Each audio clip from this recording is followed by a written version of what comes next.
I was pretty, you know, encouraged by the papers that I reviewed. For the most part, the 15 that I reviewed seemed to be on the right track. Of course, like, you know, there's always more research to be done, like, would be my first point of feedback. And for the feedbacks that I gave in the spreadsheets, I noted that.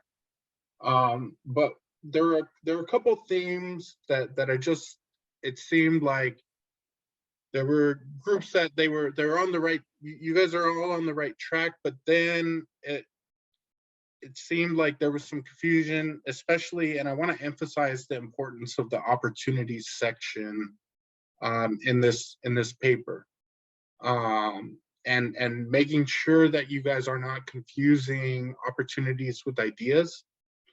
So your ideas are what your solution, like what your recommendation sort of is like, or your strategic alternatives are going to be for the paper. That they do not belong in the opportunity section. So there were a number of groups that had opportunities identified, like they were good opportunities, but then it, like at the end, sort of the end of the list, I noticed for a number of groups, these we started throwing in ideas, right? Like, oh, we think Califia should do ABC. Like, that's an idea, it's not an opportunity. So just remember that opportunities are external to the company. They don't have anything to do with the company, and that they are also not things that the company is currently already doing. You want to be looking outside of the company for like conditions in the marketplace. And I think most of you are on track with that, but then I saw a few things that got woven in sort of into the opportunities section that that did not belong. And I did my best to note specifically which points for the ones that I reviewed don't belong. And then the next thing that I want to talk about is the sections, the key problems and the critical success factors. So there were a few groups that, you know, you guys did the key problems, but they didn't really, and the critical success factors, but they didn't really link up the way that they're supposed to. So you want to make sure your key problems are the way that I encourage you guys to think about it is the key problems are based off of your opportunities that you and the ideas that you want to do, but they're the barriers, they're the obstacles that are what is going to get in the way potentially of the company from overcoming or from implementing and taking advantage of the opportunities. Like, those are the key problems. So they're based off of the opportunities. Like, what is going to prevent Califia from taking advantage of the opportunities that you identified? And then your critical success factors are the things that Califia needs to be able to do to overcome those problems. And then that leads into the strategic alternatives. This is you guys answering those questions. The strategic alternative is the answer. Is like, this is the solution to the key problems that we identified. So that's, I hope that makes sense. I don't know, Professor, if you want to chime in on the way. I was just listening. It's very good. It's first is you have to make sure they're both connected, and essentially one is the problem, one is the solution, and one is called key because you don't want to list too many. So you have to think of them as a high level, for the two Right. problems. And then the critical success factors is the same thing, is you don't want them to be detailed.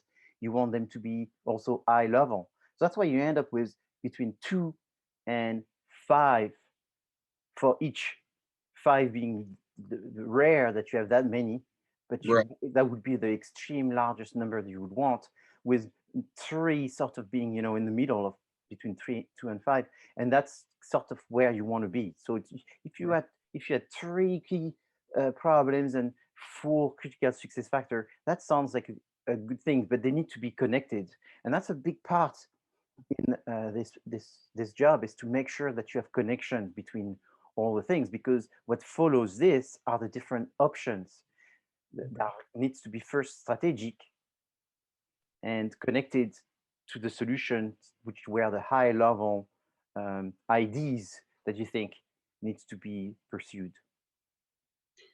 Yeah, and then so building off of that is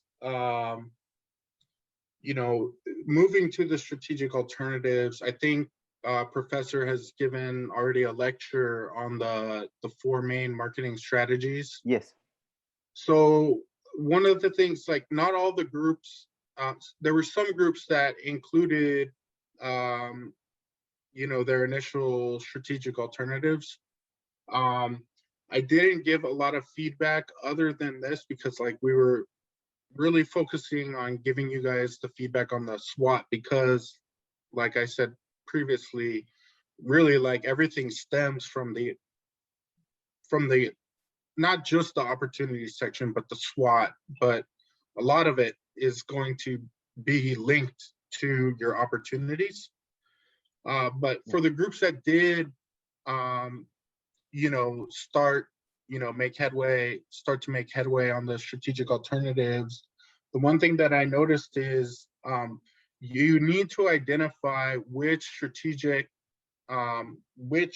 which marketing strategy, which of the 4 marketing strategies your strategic alternative, like what bucket it falls into, and make it clear. And Professor Vigneron is the expert in the strategy part, and so I think at this point, like, I will hand it off to you, Professor, to Yes. So just just talk about the strategies, and then how yeah. to go about the final recommendation. Yeah, so for sure, that's a very common problem at this stage, is where people talk about, this is one potential strategy, this is the second potential strategy, this is the third. And then when you read the paragraph, you can see that they are trying to speak strategically, but you're wondering what is the name of the strategy that they are using, because sometimes it's not very clear. So if it was very clear in the description, but they didn't mention it, like, we are going to develop something new, it will be a product that nobody's ever seen, and it's going to have some innovation, and this is going to be for mostly the same group of people that were buying before. So then you go, oof, it's very clear that this is new product development, but I really wonder why they're not saying it, as if it has to be a secret or something. So say it. The strategy we're going to go after is called new product development, and then you don't recitate the definition of new product development, but you say what you're going to do. So right now we have a product that is very sweet, and we're going to try to make a product that is less sweet and much more organic and has a flavor that they never had before, which is strawberry. And that's the innovation of the product. And again, the name of the strategy is new product development. So there's no confusion. So usually what happens is the people say something like, the idea is to have something new, but at the same time, maybe think about a change of the prices and sell it in lots of places, more places than before, to some people that most of them are the same, but some of them would be different. So there's no way we can grade that. This is like a potpourri of things. It's like a big mix of things. It's like a overload of ingredients in a cocktail. There's too many ingredients in this cocktail. So you want to be clear in the description and very obvious in the name of the strategy. And obviously you can use the one that Erik was mentioning, which is there are 4 basic strategies in marketing and management that are the same. But you can also look at the other one that I've provided about the same time. So I provided you more than 10 corporate strategies, high-level strategies. And now we are going through the 4 Ps. And so each one of those P have a sub-strategy. So these will also be okay to put inside the strategies, because in the strategic alternative section, it's not only requested that you put corporate strategies, but also product mix strategy level. So that's the danger, because that's the next danger, where people actually confuse strategy with tactics. And obviously you may feel good about talking about strategies and think that you're, it's like, we're going to increase social media. That's the flavor of the fashion of the era right now, is we're going to increase the amount of social media. Are we going to build the brand with more social media? Unfortunately, that's a sort of a tactic, and it's not very clear what you're going to do. It's just throwing ideas, and therefore you can't get points for throwing ideas. So you have to be sort of disciplined, having the right explanation of what you're going to do that connects with the correct name, strategic name, and making sure it's a strategy and not a tactics. Once you do this, I mean, it's not more complicated than that, but you just have to be good at manipulating these different concepts. Do you want to add something, Erik? Yeah, just I would add one last thing, just building off of what you said, and I'm gonna steal it's actually your example when I first got hired. Okay. You explained it to me, and I thought it works very well. Normally I would like draw it on the whiteboard in my office for office hours with the students, but yes, it's an example from World War II, and I don't know, I don't think many of you are history majors, but I think we all know what World War II, what was going on, right? And there was a big moment in World War II. The opportunity was identified by the United States. It's called D-Day, where the Allied forces decided that they had the opportunity to penetrate in a critical way the Nazi front. And so they decided to storm the beach at Normandy. And then, so that was the opportunity.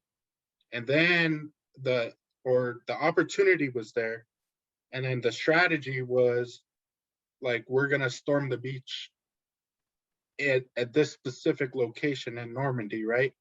And then you get into the tactics is, well, what type of boats are we going to use to get the soldiers? How many soldiers are we going to use? And then what are we going to arm them with? Like, what type of bullets are they going to have with them? How much ammunition do they need? What type of food do they need? Those are the tactics. Like, so yeah. you go from the macro to the micro, like the specifics. If that, I don't know if I explained it quite the way that you did, Professor, but Yeah, I really like that example. Yes. So here in this situation, the opportunity would be the fact that Normandy is just across the United Kingdom, so it's a short distance. The opportunity is that there is a tide, a very long tide, so there's a lot of area where you could land. The opportunity is that the Germans were equipping, they were putting weak people on those beaches, which means that a lot of the soldiers were actually not German, but they were from quite a lot actually were from Armenia. It's kind of sad, but a lot of them were from different countries that they had stormed, and they had taken some people from this area. So they were not the most trained soldiers, and so they would go. The opportunity was also the fact that they were going to attack them as a surprise. So taking the advantage of having the surprise. So the opportunity is something that you don't have control, but it's just a thing that everyone has control. So time is an element that everyone can take advantage of.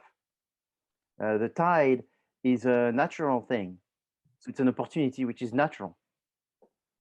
The location and the resources. So the opportunity has to be something external. The opportunity has to be something that is that has some, at least it's going to last while we are taking advantage of it. And then I think that's also true the paper is you want to rank these opportunities. So you want to go from the most important opportunity to the least important opportunity. And the best opportunities are the ones that generate a strategy and not so much a tactic. And that's what's very difficult. So have you seen good opportunities, or in general, the opportunities are a little basic? What was the situation? I saw a mix of both, and I would agree that that was one of the trends that I saw was, even though things seem to fit overall, like the opportunities seem to fit in the opportunity section. It wasn't clear to me like what was the most, like there didn't seem to be like they didn't seem to be ranking. So that is another really good point that I noticed. Like it wasn't apparent to me like which one was, you know, the biggest opportunity. And then also the same thing goes for all of the sections, right? All of the sections, exactly. Yeah, like what is the biggest strength? Exactly. So make sure, guys, make sure you go back and you put the, you know, for the biggest strength, the, you know, the biggest weakness, the biggest opportunity, the biggest threat, they should all be at the top of that list, right? Yes. So I would say that, and then my last comment would be, you know, it, even for the groups where I told you like you're where my feedback is like you're doing a great job, I still would encourage you to continue to research and try and identify more opportunities. Like it's only going to help your paper. And then, Professor, if there's nothing left to add, I have a little favor to ask of the students, hopefully, if that's okay with you. Yes. Oh, okay, cool. Of course. So I'm currently working on my MBA consulting project with a company called, that you guys should hopefully be familiar with. It's called Snapchat. And my team and I have developed a brief survey that we need to distribute to get some data and sort of conduct an analysis on. And I'm going to share it in the chat right now. I think, okay, it just popped up. There's a link right there, and it literally will take you like 5 minutes, or I think when we tested it, it was like 3-4 minutes, 6 minutes maximum. We would really appreciate your input and feedback. It's not just about Snapchat, but it's also about social media in general.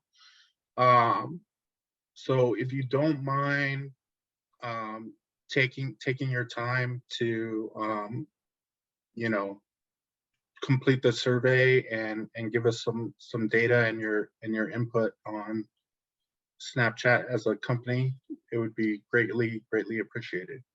What I'll do is I'll save that link and I will send it to the students so they can do this after the class. Yep. Whenever they have time, just from one fellow student to another. Hopefully that will help you. And feel free to share that link with anybody that you guys want. The more people and responses that we get, the better our data is. So with that, thank you, Professor, for having me again. And for folks, today I won't be in office hours, but I will be able to make them up on, let's see, normally I'm Wednesday is still good. And then if Wednesday does not work for you, please email me and we can arrange a time. Like my week towards the end of the week is really flexible in the evenings. So we can arrange you know, group meetings that way. And then next week things will be back on track. Okay, excellent. I think Sandra has a question. Yes, go ahead. Hello. Hello. I was just wondering, because I know there's percentages like where it says grades, and I know some sections we did, it said like we did okay. So I was wondering if those like percentages were filled in, or if it like, just so we know what grade we're at right now, kind of thing, or what? I think you need to come to the office hours for that kind of details. Okay. Yeah, no, we did not provide, or at least I did not provide any indication. Okay. And I guess I would add just one more thing. You know, for each of the portions of the SWOT, 5 is the minimum. So keep that in mind. Like, and the minimum does not mean full points. Mhm. Like the minimum is the minimum. So it's always good to have, you know, a couple extra if you can identify. So you can meet the minimum and you're gonna get a fair amount of points, but like it doesn't mean like you're gonna get the full points for that section if you just meet the minimum. Okay. That's correct. That's very important. So I mean, to get an A with 5, the 5 that you have would have to be amazing, really.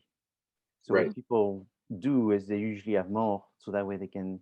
And then the other thing that people do very often, I would say maybe 50%, is they make a very long SWOT with many more details, which they put inside the appendix. So it becomes appendix 1, and then they take the top 5 of this long one and then put it inside the paper. So then they have the opportunity to, because sometimes I will get this email pretty soon where they say, hey, could we have 12 instead of 5? Of course, but it won't fit inside the paper. So you have the 4 times 12 inside the appendix, and then the 4 times 5 inside the paper. And that way, you see, the more you have, the easier it's going to be for you to trim them down to 5 great ones. And the least you have, the more you struggle having 5 great ones. So sometimes the number helps. And since you have 5 or 6 people inside your team, that makes it normally easier for everyone to come with at least 1 or 2. You would. And it also, yeah, I would also add, sorry to interrupt, but I would also just add, it also demonstrates that you guys have done your homework. Like you guys have been doing your research and like doing work, and that's something that I mean, when I'm reviewing the papers, I take into consideration. Yes, because we can really tell the people that did the research. I mean, even reading this paper, I reviewed 15 out of the 15. I would say there is 2 papers where you can really tell these people have worked more than anyone else. And the work that they did is they just read more things. They just researched more. You can also see that they probably discussed with one another more in order to build some more complex interactions. They went deeper into the process. So when you're a consultant, the best consultants are the ones that go deeper, the ones that uncover things, discover things, that are more curious.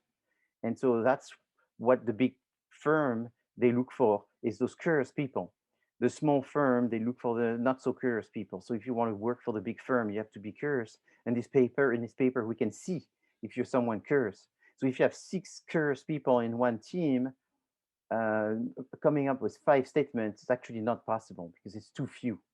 And so I will get in 2 weeks a lot of emails, and Erik will also get this question is, can we do more than 10 pages? That's I would say there is 90% of the students that want to do more than 10 pages. You may not think that's what you want right now, but in 2 or 3 weeks, that's what you want. So it has to be 10 pages, but you have to create some overflow, and the overflow, you put it inside the appendix in something more complex. Why you do this is because when you work in a professional environment, time is money, and then people want to go to the essence. So you have to be also good at writing things and communicating in a very brief way the essence, what's essential. In business, unless you work for a government, but in business for profit, the essence is the matter, and everybody wants to get to the art of things. So it's very important to think this way, not dwell around ideas. Yes, and I mean, I can say from personal experience that the professor is absolutely right. Like about a year ago, I actually work for a political organization, but it was the day before I was like about to start my vacation, and it just so happened that my boss and his boss were also going out on vacation, and they told me the president needs, not the president of the United States, the president of the organization I work for, needs a 2-page memo. He wants these items included in it, 2 pages, because he has a meeting with the governor to persuade him to sign a bill into legislation. And I did not get to take my vacation because I had to condense basically like 20 pages of research into 2 pages, like, which was extremely, taxing. But that is in real life, that happens. And I'm happy to say that the bill got signed by the governor. So I good did job. But but no, just to reiterate what the professor was saying, it is important, like in real life, like when you guys get out there into the world, like it will happen. You're gonna have to compile a bunch of research and analyze everything, and then you're gonna have to condense it into like 2 pages, which is going to seem like impossible, but that's like what they want. At the higher up the chain you go, they want less words. Oh yes, yeah. Higher up, the higher, the less words. The page is 10 pages. That's still too big for someone that is high up, for sure. Yeah, it's still too big, but at least it's a step, because most of the students are used to the 20 pages, 30 pages, double space. I don't do double space because in the industry, unless again it's for the government, nobody does. No, yeah, and I also agree. Like I mean, some of my colleagues have a difference of opinion on it, but like I keep things single space. I think it looks better. It looks more. Yes, and also, there's the issue with paper, so people can say, oh, we are for the environment and we're very eco-friendly company. Hey, let's do reports on double space. It's like, that doesn't make sense. Be consistent, So Right. this company, someone eventually figure this out and say, no more double space. That doesn't exist. And in fact, we're going to make the report smaller. And in fact, we're not going to print anything. And in fact, it's all going to be through some kind of system to where everybody has access to look at short reports, because we have other things to do than write reports. We're here to make some money.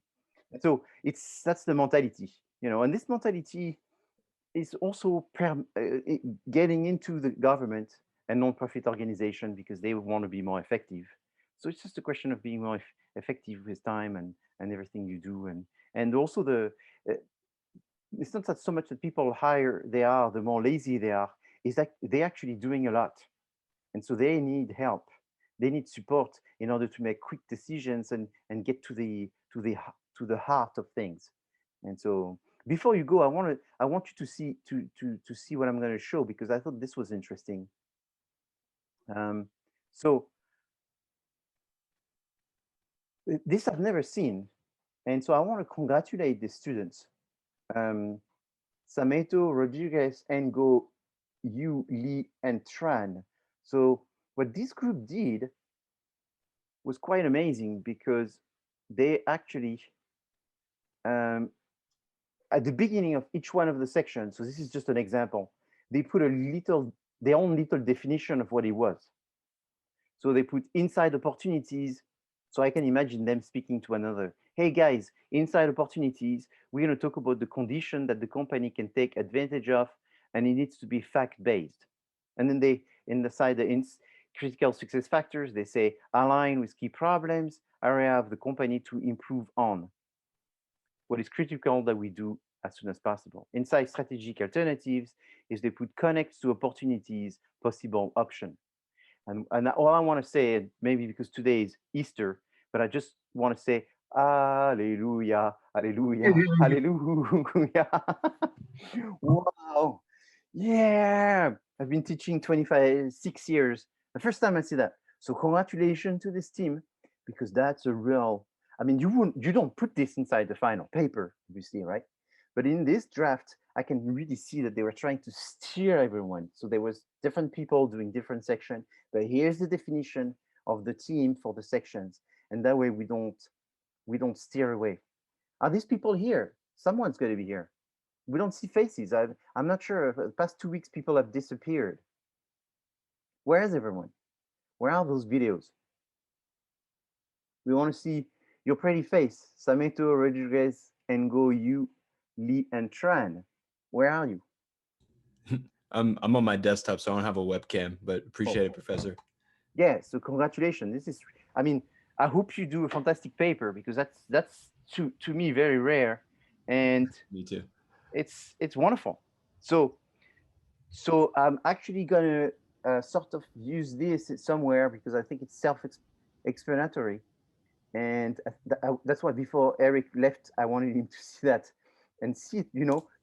Isn't that cool? The students actually put this under the section. It was written in a different font, just as a little memo for all the team members working on the section. Yeah, that's actually, I mean, great. I mean, this is, I mean, yeah, this is exactly what I was trying to just reiterate earlier. And they did it, in one slide, very concise. It's very concise. So perfect. Yeah, and so it's funny, because that's essentially what you said, and I didn't even doctor it. I just copied and paste. It's not like I made it looking better for everyone to see. No, that's exactly how they made it. So congratulations. Doing this is very helpful, because then you have all the team members, they can see the section, they can look at someone and say, I really, really don't understand what this is, this, I'm so confused, look, that's all it is, but you have to do research. Without research, how can you fill in this and make sure that it all makes sense? It has to be together. And it's together, and then you have 5 or 6 different people with everyone their own mindset working on it. So what I'm going to present right now, it's a PowerPoint little thing, so I will go back to the beginning of it. And Erik, if you have to leave, well, thank you for coming. And thank you for helping the students. We are on the last stretch, and you're also on your last stretch with your MBA program. So best of luck to you. Oh, thank you so much. Thank you. Have a good week. So I wanted to bring this note, which is, we didn't give tons of detail on every line, every sentence. We tried to give you a quick review, so that way you would know where you are. If we say WS, like in your weakness, sometimes we don't write weaknesses, we just put WS. If you see a uppercase T, it's probably a threat. If you see a uppercase O, it's a opportunity, and an uppercase S is probably a strength. So make sure that you sort of read this once or twice, and then from the beginning to the end, and then the little acronyms that we use, I think, will become more clear to you what they mean. So that way we could go faster through the process. But here are my suggestions. So my first suggestion here is make sure that you have title for the S, for the W, for the O, and for the T. You should start with a short title and make it bold, make it underline, and make sure it's self-sufficient. So let me tell you what I mean by self-sufficient. And sometimes I saw this mistake in one of the S or in one of the O or something. And I only meant, I didn't go and mention, be careful that one, fix that one, fix that one. I think you can read again and see when you don't have a title, when it's not bold, when it's not sufficient. So what I mean by not self-sufficient. So if you say strength, and it says the first strength, it says partnership, or it says SEO. You have to have some kind of adjective here to help the sense. So you say financial, then it becomes financial resources. So just having one word is very rarely sufficient for someone to read and understand what this is about. So do not say SEO partnership. You need to add an adjective. Good SEO, good partnership. Lactose intolerance. Lactose intolerance is also not sufficient. So you want, oh, let's see what happens.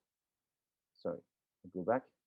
Lactose intolerance is also not sufficient because lactose intolerance could be in threats, it could be in opportunities, so we're not really sure. But if you say increasing lactose intolerance in the USA, and then you have a description, and here's another problem, is quite a large number of statements that have been made using the word increase and decrease without a source or without the exact percentage of how much increase or how much decrease. So it's like there is a huge increase of vegetarian in the United States. So that's incomplete, according to Wall Street Journal 2021. So that's the source, but it doesn't say how much increase, since when. So it's been a huge increase in the past 12 months of 20%, according to the Wall Street Journal. Then it's complete. We have the source, we have the time, we have the date of the source, and we have the percentage of increase. So you have to think about these details in order to make sure that you have a complete sentence. Then strengths and weaknesses are internal, opportunity and threats are external. So what is the big difference between the two? One being internal and the other one being external. What's the big difference between internal and external? So I can attempt to answer that. Internal is something that the company can control, versus external are outside elements that can persuade an opportunity for the company or affect the company in a negative manner. Exactly. Well, thank you, Carlo. That's correct. You can control external, and external are not IDs. I think that was the first presentation description from Erik when he came today. Is you don't say IDs in your opportunities. You just mention the facts. So internal SW, it's possible that in each one of this description you would have the word Califia. However, in external, it's not expected that we find the word Califia farms. So there was, in my 15, there was maybe 7 that opportunity and threats using the word Califia Farms. It's not possible. So I say rule number one, never mention the client in the opportunity and threats. Never. So take your paper, remove Califia Farms from the opportunity and threats. We're not going to say what you should not be stating what Califia Farm should do or not do. So I just used the example is Califia Farm should create more trendy products, and that's the opportunity. Califia Farm should create more trendy products. This is not an opportunity because first, we never say Califia Farms. Two is we don't say what Califia Farm is going to do, so we should create trendy products. That goes somewhere else. It goes into the strategic option. Let's make sure it's a strategy, another tactic, and then we can put it in the strategic option. So opportunities, what would you do with this create more trendy products? Obviously, this team is thinking of something. How would you convert this create more trendy products? Califia Farm should create more trendy products in something that is more of an opportunity. You can specify that like a certain demographic is more inclined to buy trendy products. You could talk about a specific demographic, correct? What else? The market doesn't have trendy products. So yes, so that's correct too. Essentially, you're just going to describe the trend. You know, according to the Wall Street Journal, there has been a trend in the past 12 months, which is so and so that has increased by 15%. So then that's an opportunity. This trend is increasing according to that source recently. Then in the strategy, we're going to tell Califia Farms that you should take advantage of that trend. So the opportunity is just a bucket of things that we can take advantage of.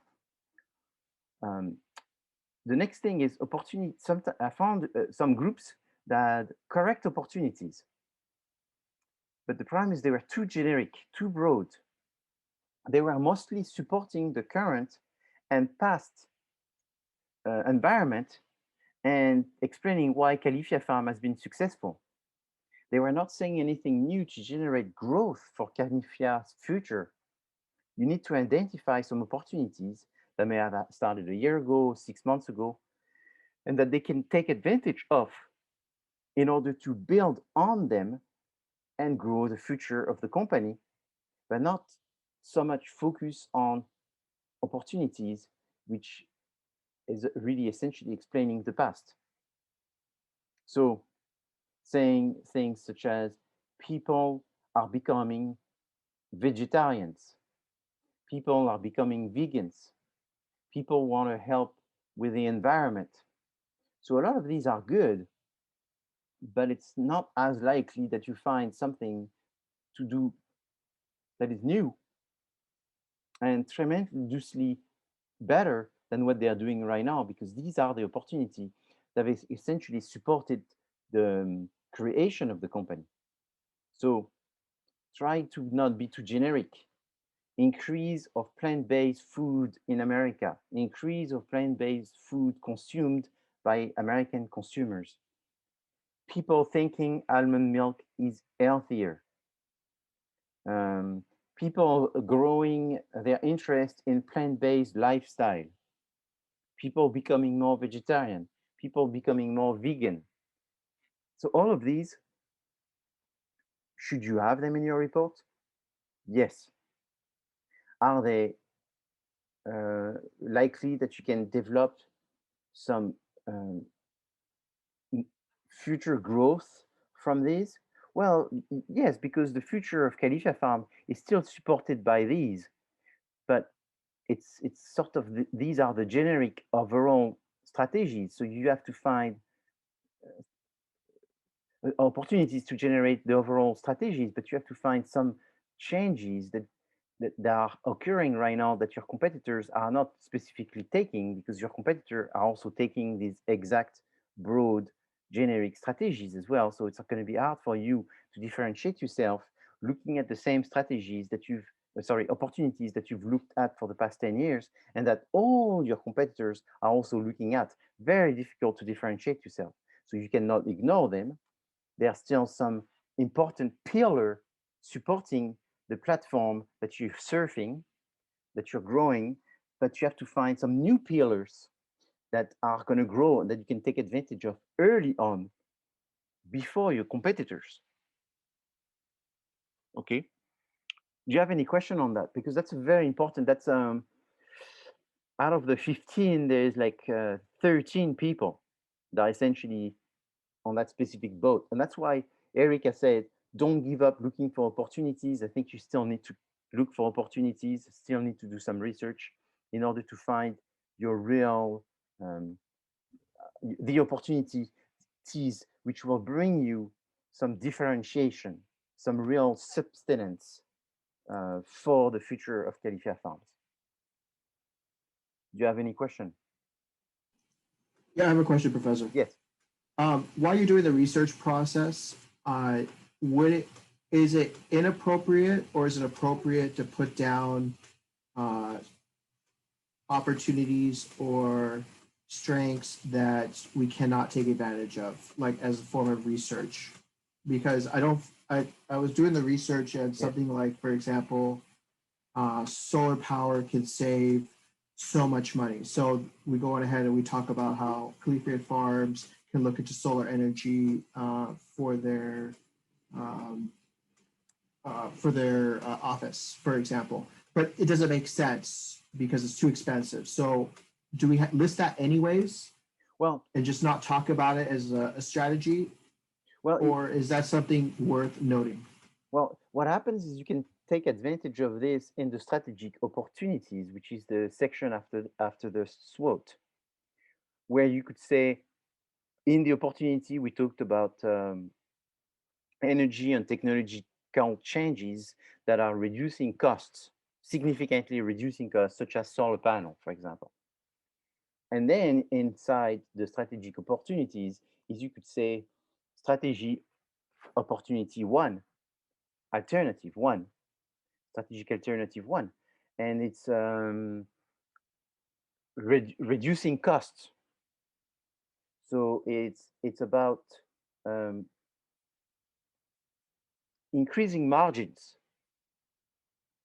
And that's the name of the strategies. You want to increase the company's profits, and the fact that you're also developing a reputation for being eco-friendly company in all the aspects of the production, and therefore you're going to invest in this new technology. So then you have the pro and then the cons that you develop. In the pro is you will save, in the cons is in the cons, you know, there will be maybe the issue that it's still increased pricing. Yeah, the pricing is still expensive. And in the long run, some of these things that look good short term, they don't not as really good when you start really looking at it, because they require a lot of maintenance, or I'm not sure what it's going to be, which add to the cost. Or maybe there's the fact that you're going to need to have more batteries, and the problem is the batteries, they don't last, and they create a huge carbon footprint, which is that you seem to be doing something that is going to reduce, but it will reduce for a certain period of time, and then it will cost more for the next period of time. So if you take those two, so for the first 10 years you reduce, for the 10 years that follow you increase. If you take this 20 years expense, then you find out that it's actually a little bit more expensive. Sometimes that's what happens with this new energy and technology, is they're very good for, like, you know, one generation, but not so much for 2 generations. So there is an issue. But but what does that do is it's going to increase the size of your report. And so increasing the size of your report is okay, in the sense that you still need to do 10 pages, but you can always say, okay, so I think the professor wants 4 strategies inside the paper. Hey, let's see if we can see to squeeze 5. And if we can't squeeze 5, we'll create an appendix, which is strategic option. And there we will put all of them, because in fact, we don't have 5, we have 8. So we'll put the 8 inside the appendix, and we'll only talk about the 4 inside the paper. That way we don't run into a space issue, and then the professor could go look at the other one. And then that's what I do, is I go look at the other one, and I find that the 5th is really good, the 6th is really good. But usually the one that you're going to recommend are in the one that you have inside the paper. Because right after the strategic alternative, the 1, 2, 3, 4 strategic alternative, there's a recommendation of, therefore, now that you have presented 4, which one do you recommend? And it would be kind of weird if you had 8 and you wrote the 8 inside the paper, you only showed 4, and the one that you recommend is the number 7.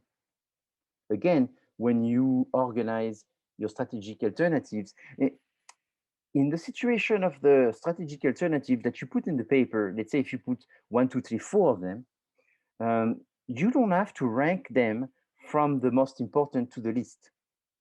But I would imagine that the one that you will recommend will be in one of these 4. So you could recommend the 4th, or you could recommend the 3rd, but you wouldn't want to say, oh, we have 8, let's rank them. And then your recommendation is to recommend the first one. It's not so much like there's a suspense, but because this is learning how to interact in a company, is you don't want to when you present the information, sometimes you want it to be very clear and obvious, and sometimes you don't want it to be so obvious.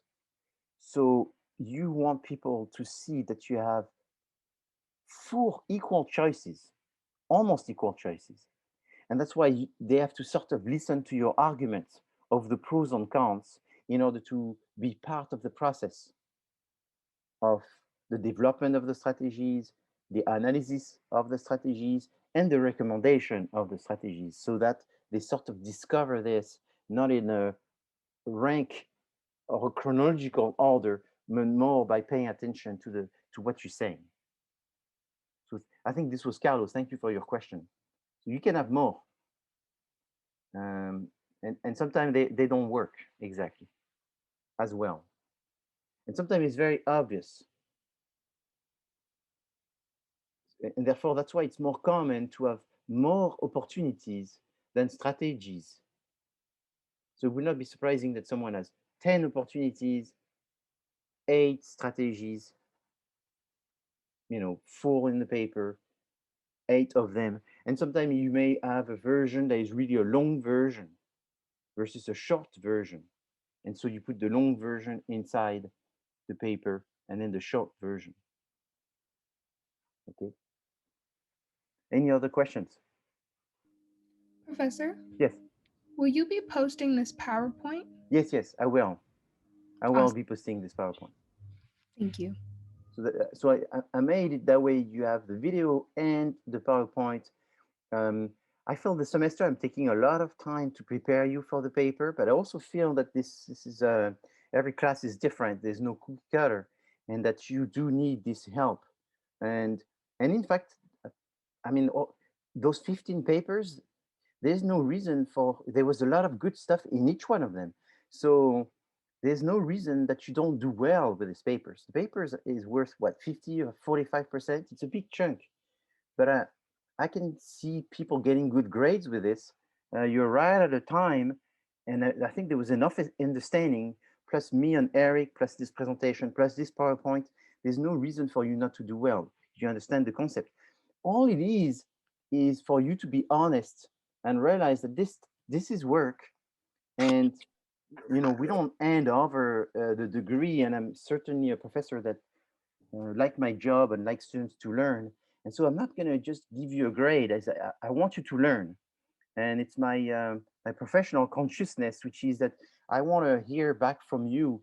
I mean, last week I had so many students from 2 years, 5 years, 10 years ago that was sending me emails or contacting me through LinkedIn to tell me what they were doing and that they were using my stuff.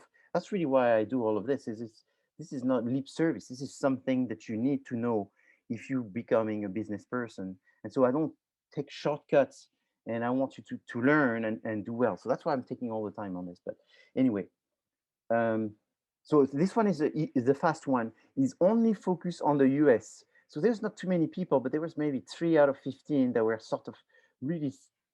I was afraid that they were gonna do something in Hong Kong or in Italy or whatever. Focus on the US. So opportunities for the US only. So let me put some water in my wine here, in the sense that if you had some opportunities of some other country, that would be fine, but you wouldn't want this to be the first opportunity. So let's say you have 12 opportunities, and then the 11 and 12 are opportunities that you're telling us about what happens in Italy and what they could do next in Italy because they're not there. It's fine, because you have way beyond the minimum requirement. Therefore, you can talk about some other opportunities, like Carlo I was asking, that you won't even discuss as a potential strategies because they are in Italy, and we're not going to do an international marketing proposal to Califia. We're doing a marketing proposal to Califia, which is therefore just the US.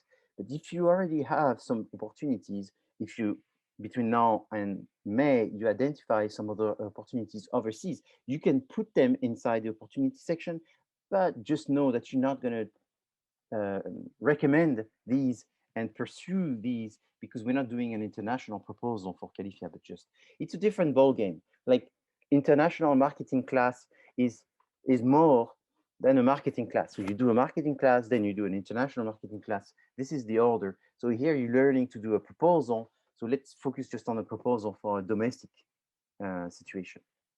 Okay. So key problems and critical success factors. I don't want to say too much because we did discuss this, and I think Erik had well explained, is one is a problem, essentially the other one is a solution, but they have to be high level. They have to be summarized. They have to be factorized, distilled. So you distill, you concentrate all the problems into 3 problems, and that comes at the beginning of the paper. Then you concentrate and distill all the high-level solution, and that comes before you talk about the strategic alternatives. Now, the exercise to write these in the order it's presented in the paper is very difficult. That's why I think for most of you, I've mentioned, try to do as best as you can for right now, writing your key problems and critical success factors. At least see that one leads to the other and that they are connected. But eventually, when we are, let's say, April 28th, May 5th, something like that, that's when you're going to have a much more understanding and a better control of what you think Califia Farm should be, and a better control of your paper. And this is when you need to go back to look at this key problem and critical success factors, because they will come to you much faster, more logically towards the end. But it's called an iterative process, which is that you have to write them now, and you had to write them whenever you thought about this in February or March. And then you write your paper, so it's kind of back and forth. It's like A, B, A, B, A, B, A, B. It's like the chicken and the egg. Which one was first? Was it B or was it A? It doesn't matter. You do A, B, A, B, A, B. So you write your paper, you fix these. You write these, you fix your paper. And it's iterative, and there's back and forth. But it's part of the progress of writing a consulting marketing proposal. There's back and forth, because you're doing research, and as you do research, you make adjustments. So these, the people, there was probably 6 out of 15 that wrote them correctly, but there's something like 5 out of 15 that didn't write any. And so it's okay that you didn't write any, because maybe you had a hard time writing the essence of what they were, because you still trying to figure out things. Okay, any questions?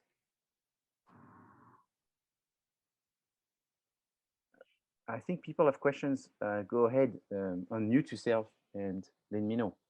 Because Carlo, you have your hand up still. Maybe that was from before.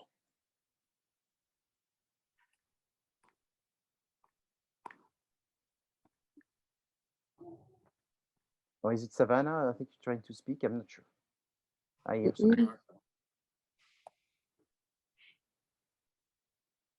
Okay, so everyone is good. So I keep moving. So the other points, and this one is sort of a bucket of things, but I will give it to you. So you should have sources eventually for everything. You should mention about increase and decrease percentage whenever you talk about this increase, this big decrease. The fact that almond milk uses a lot of water is more of a threat than a weakness. So that was just something that was interesting is people put a lot of things like weaknesses is they are using a lot of water with their almond production. But everyone producing almond milk uses a lot of water. So it's not something specific to Califia farms. And that California has a shortage of water is a threat. So it's the threat of this production of almond milk, which requires a lot of water. It's a threat that there's not a lot of water in California. It's a threat that water is becoming scarce and more expensive. It's a threat that there is water pollution. So there's all of these. These are threats. Now it's a threat for Califia farm if there is a way to use less water, and this way is known, and that Califia is still using the old way, which is using more water than the competitors are doing. And that situation becomes a weakness because you can really see that says something like Califia farm is using more water than the average competitors, in part because they're still using the agency method of water treat usage and not um, the the information system which has been created in, I don't know, in Morocco for using the water. And then there's a problem because they're not efficient in their water usage. So it's specific to them, it's internal. But the fact that almond milk uses a lot of water, it's external. It's just a fact for that industry, and therefore it becomes a threat. So be careful. That's just one example, but I picked quite a few inside those reports where people were mixing threat and weaknesses, and sometimes they would put them in both. It could be in both, but you have to really make sure of the description is appropriate as being internal to Califia and appropriate as being external to Califia and industry-wide. So statement and the switch should be ranked. Competitors are threats, that's correct. But the problem is not many people, maybe 3 out of 15, when in talking about the competitors. So, the typical thing was one of the threat is the quantity of competitors and the fact that they are large competitors. No sources, no definition about who are these competitors. Better than this is there's 100 competitors and new companies joining the almond milk. The top 3 are so-and-so. See Appendix 1 for a review of the competitors. So then I go in Appendix 1 and I see, here's the 5 competitors. This is the percentage. This is the type of sales that they have, whatever. Lindsay Brown actually show you a table that I see that everybody knows was able to get to, because I've talked to a number of students and they went online and found searching some of this database. Can't put it inside the paper because you only have 10 pages and you're going to run out of space. But you can create the appendix, which has this information. You can create appendices for each one of the competitors and talk about each one specifically inside the appendices where you have no page limitations. So this I already showed you, and it's a simple way for you to work with your team members because you have your own definition. This was their own definition. It was very correct for each one of the section. So that way, nobody can pretend that they don't understand what are all of these sections if you start creating your own little explanation. Okay. Any questions?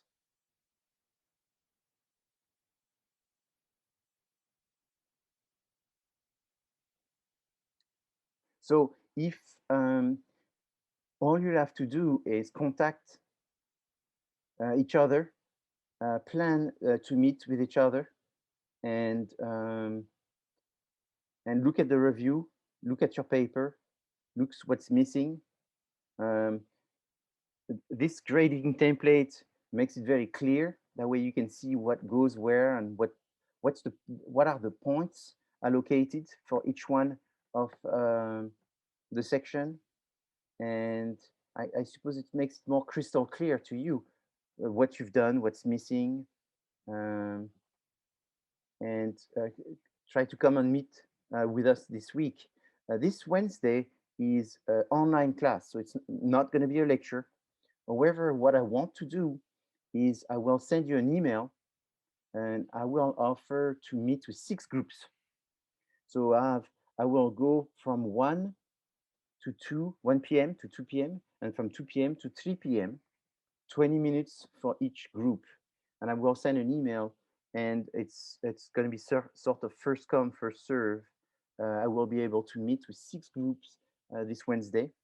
And that way I can have a one-on-one with each one of the group of Q&A and looking at their opportunities and seeing if you have anything that is sort of differentiating. You need to differentiate yourself from the common generic opportunities. You need to differentiate yourself by identifying some real big changes in the environment that they can take advantage of.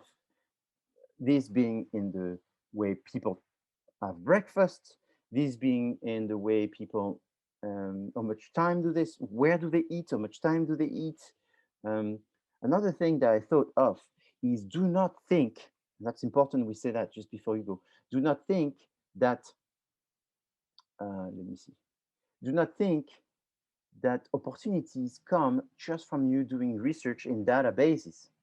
You need to do simple primary research, which consists of asking people. Talk to some people, create an appendix, which is primary data collection, interviews. Don't do questionnaires like the one Erik is doing. This is too much work. You don't have time to do questionnaires and ask 200 people questions. Too much work. Very simple.